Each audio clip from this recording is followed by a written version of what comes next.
Big bang theory. কল্পনা করুন, এমন এক সময় যখন কিছুই ছিল না।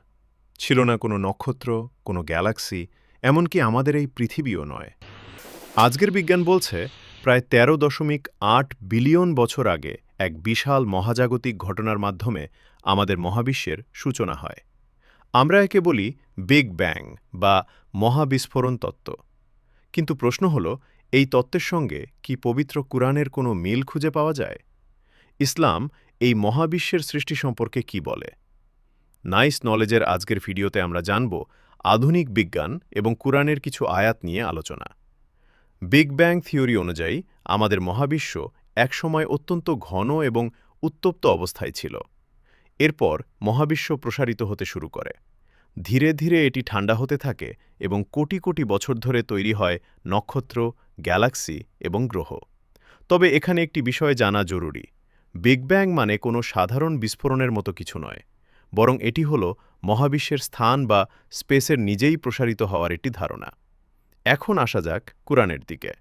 সূরা আল আম্বিয়ার ৩০ নম্বর আয়াতে আল্লাহ তাআলা বলেন, কাফিররা কি দেখে না যে আকাশমণ্ডলী ও পৃথিবী একত্রে সংযুক্ত ছিল, অতঃপর আমি উভয়কে পৃথক করে দিলাম। এই আয়াতে বলা হয়েছে আকাশমণ্ডলী ও পৃথিবী একত্রে সংযুক্ত ছিল, এরপর তা পৃথক করা হয়েছে। এখানে আরবি শব্দ রাতকের অর্থ হল একত্রিত বা সংযুক্ত অবস্থা, আর ফাতাকের অর্থ হল আলাদা করা বা বিচ্ছিন্ন করা। অনেক মুসলিম গবেষক মনে করেন এই বর্ণনাটি বিগ ব্যাং থিওরির প্রাথমিক অবস্থার সঙ্গে একটি ধারণাগত মিল রাখে। কারণ আধুনিক বিজ্ঞানও বলে মহাবিশ্বের শুরুতে সবকিছু একটি অত্যন্ত ঘন অবস্থায় ছিল এবং পরে তা প্রসারিত হতে শুরু করে। এরপর সূরা আজ-জারিয়াতের ৪৭ নম্বর আয়াতে আল্লাহ তাআলা বলেন, আর আকাশকে আমি শক্তি দিয়ে নির্মাণ করেছি এবং নিশ্চয়ই আমি তা সম্প্রসারণকারী।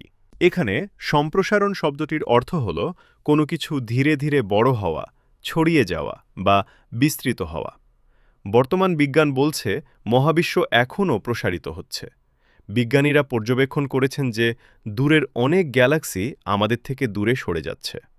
যেমন একটি বেলুনে বাতাস ভরলে বেলুনের গায়ের বিন্দুগুলো একে অপর থেকে দূরে সরে যায়, একইভাবে মহাবিশ্বের প্রসারণের কারণে গ্যালাক্সিগুলোও একে অপর থেকে দূরে সরে যাচ্ছে।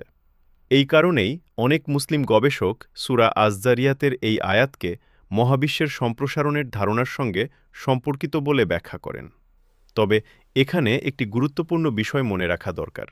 কুরআনে সরাসরি বিগ ব্যাং থিওরি শব্দটি উল্লেখ নেই। এই আয়াতগুলোর সঙ্গে আধুনিক বিজ্ঞানের মিল খুঁজে পাওয়া একটি ব্যাখ্যা, যা নিয়ে বিভিন্ন গবেষক ও আলেমদের মধ্যে বিভিন্ন মতামত রয়েছে। কুরআন মূলত মানুষের জন্য হিদায়াতের গ্রন্থ, আর বিজ্ঞান আমাদের চারপাশের সৃষ্টি ও মহাবিশ্বকে পর্যবেক্ষণ করে বোঝার চেষ্টা করে। এই নিয়ে আপনার মতামত কি? কমেন্টে অবশ্যই জানাবেন। ভিডিওটি ভালো লাগলে নাইস নলেজ চ্যানেলটি সাবস্ক্রাইব করে পাশে থাকবেন। আবারও দেখা হবে নতুন কোনো জ্ঞানবহ বিষয় নিয়ে।